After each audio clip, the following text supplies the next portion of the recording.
guys, Jimmy here with a very special video for you today. Now today's video was made at the request of my wife. It was her idea. She's very bright and she had the good idea about, why don't you make a video to explain tools to women so whenever their husband or boyfriend says, hey, go bring me this, that they know what they're talking about. So this is gonna be very basic. If you have a large understanding of tools, then you don't even need to be watching this video, because I'm gonna try to not necessarily dumb it down. Don't feel bad, and it could be guys watching this video too. I'm gonna try to make this as simple as possible, okay? Let's start with pliers. Pliers are going to pivot like scissors, okay? These are 3 different kinds that I have out here, but just remember, if it swivels like this, okay, or has any kind of swivel joint with a grip for you to hold it, it's probably pliers, okay? Now, the most common one that you might see is going to be adjustable pliers. They call these adjustable pliers because they adjust. They have different grooves. Now, these can come in many different sizes, smaller, larger, whatever. But kind of trying to judge at what your boyfriend or husband's doing to try to figure out what he needs, okay? What I mean by that, if he's trying to hold something still and it's spinning on him, he might want you to bring these. These are locking pliers. Some people call them locking pliers. I don't like that because that will confuse you with these, but vice grips, okay? Vice grips are what these are called. If someone says, bring me vice grips or clamping pliers, that's these, because they can clamp onto something and they have a little screw system to adjust it, okay? Now, let's get over here. These are needle nose because the tips look like a needle. They're really fine. They're used for grabbing like small things or like something that's really tedious. You can reach in a hole and grab something, okay? That's why these are called needle nose, because they have a needle point. Don't get caught up in that.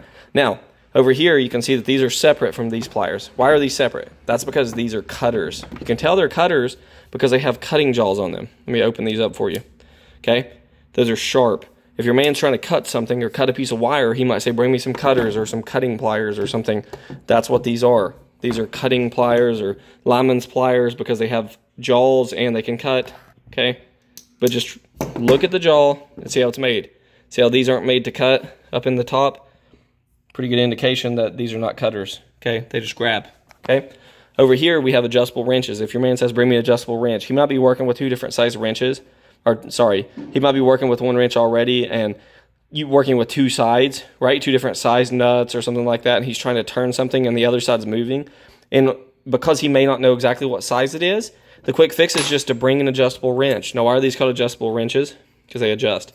So that's the quickest way to just hold something when you already know the size of the other end. Just bring an adjustable wrench. Now, what are these? These are pipe wrenches. I have a 10-inch and a 6-inch here.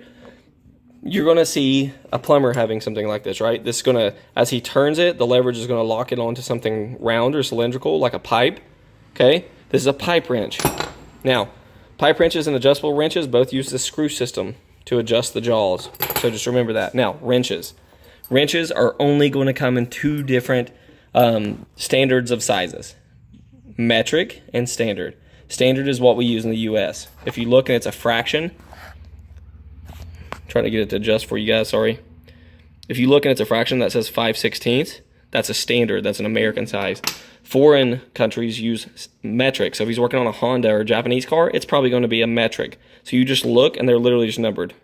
You know, like 4, 5, 6, 7, 8, 9, 10, 11, 12, 13, all the way up to whatever size you want to say, 35, whatever set your man has. These are going to go up to, I wouldn't say infinite, but they can go up really high, right? Now, the standards are going to be like 1/2 inch, 3/8, whatever, a wrench. All wrenches look at the same. Look at my wrench drawer. These are all wrenches. They all look the same. Now, you can have shorter or longer ones, but if he says, bring me a wrench, talking about one of these, he's going to tell you what size. Bring me a metric 8 wrench, or bring me an 8mm wrench. You just look on the wrench, and it says 8mm, boom, got it. Now, these come in 2 different kinds. Not really a big deal, because if your husband or boyfriend tells you to bring him a wrench and you bring him one of these, he's going to be very pleased. It doesn't matter whether it's a ratchet wrench. You can hear it kind of. See, it ratchets because it has a ratcheting mechanism in there. This one is just a boxed-in wrench.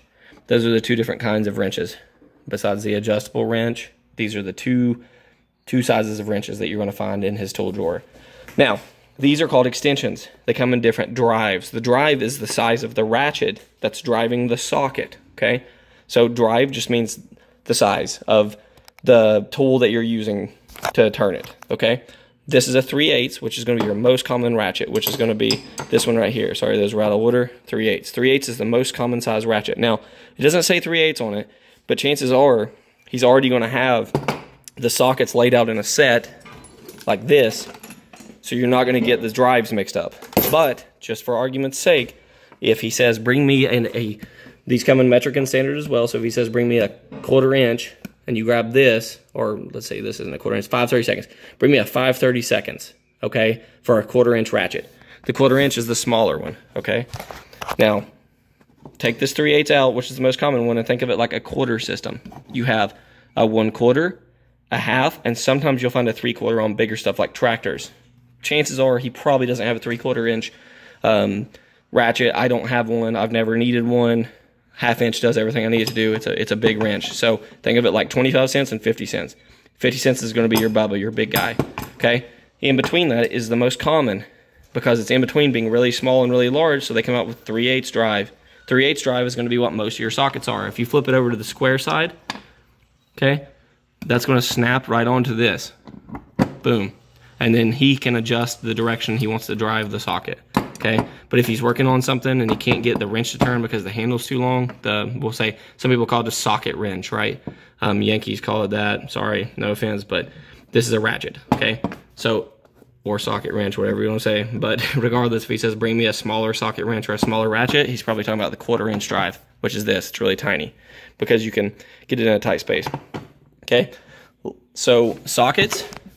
Only thing to remember about sockets, the biggest thing to remember is to grab the right size and the right drive. Now, if he's got his sockets out, that makes it easier for you. But if he says 3/8 drive, chances are that's what he's working with. That's what he has the most of. That's what every man has the most of is 3/8 drive. You're probably not going to go wrong as long as you look on the side of the socket and make sure that it's the right size, metric or standard. This particular one is a 1/2 inch. You can see it's kind of printed there faintly. 1/2 inch, so it's standard. It's American things. Things that are American made are typically going to use an American socket. Things that are metric are going to use a metric socket, which I also have down in the drawer.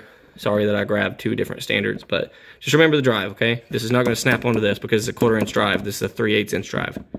3/8 is bigger than 1/4. That's why it won't go on, okay? Now, let's go into the last thing, hammers. If your man says, bring me a hammer, he probably doesn't care what kind of hammer. If he's working with nails, nailing something to a wall, this is a claw hammer. See how it's got claws on the back? This is what a carpenter's going to have, or anybody that's working with wood. If he's trying to pull something out, okay, he says, bring me a claw hammer, boom. That's because he can pull a nail out with this. I'm not going to pull that out of my workbench. But if he's just hammering something, he's outside trying to get something to move, and he says, bring me a hammer. It doesn't matter which one of these you grab. This is a ball peen. This is going to be more toward, like, mechanic or, you know, iron worker, blacksmith, something like that. They're going to use this because it's heavier and it's got a bigger surface contact area. Trying to start a nail with this is difficult because that's so big, okay? That's why you want a claw hammer. Now, I will get into one last thing. Sorry about that. Screwdrivers. 2 different kinds of screwdrivers that you're going to encounter the most 99% of the time. Phillips and flathead. Phillips is going to have a cross, okay? It's going to look like a cross on top. Try to get it to adjust. You can see the tip is like a cross. It makes like, I don't want to call it an X. Let me see. Regardless, you can see that it's like a cross on tip. This is a Phillips screwdriver. Now, depending on the size screw he's working on, he might want you to get a bigger or smaller one. Okay, just use your judgment while you're working there, like which one of these would make sense for him to use, okay? You're not going to bring him this if he's working on like a huge screw. It's not going to make sense, okay? And these are flatheads. And this is in the wrong section. I can tell my wife's been here already. She needs to watch this video. The flatheads, okay? This was the first design of a screw or screwdriver. It's just a flat tip, okay? And they suck. And they suck because they were the first screw. They were the first thing that was made whenever we were making, you know, axles and wheels or flathead screws. The bad thing about these is every time you turn it, it slips off. Ladies, you might have experienced this trying to tighten up something during your life, trying to like put a bed together or something. It's a flathead screw. It just slips off all the time, as where these hold better, okay? Thank you for watching this video, and I really hope this helps. And if you guys like this video, I'll go into a part 2 and go more in depth with more specific tools. Subscribe. Take care, guys.